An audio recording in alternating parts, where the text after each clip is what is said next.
সুন্দর বাংলা অনুষ্ঠান হওয়ার জন্য আমি গান মেলার প্রত্যেক সদস্যকে ধন্যবাদ জানাই।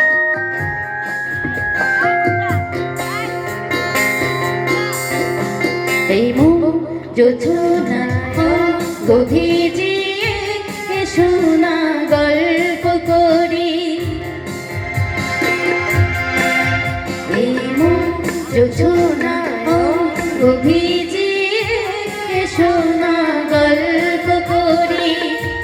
দেখো ওই ঝিলমিলে চাঁদ সারা রাত আকাশে স্বর্ণঝরি,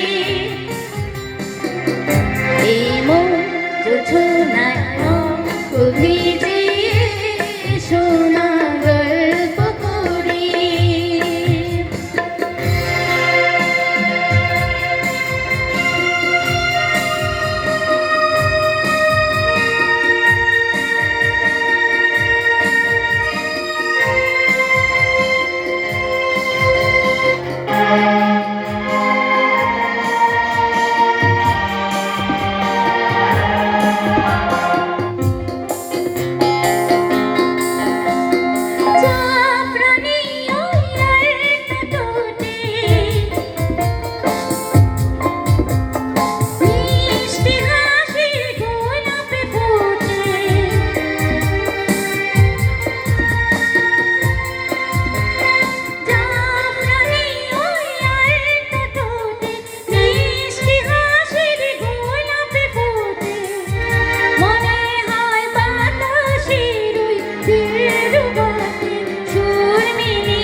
ধন্যবাদ।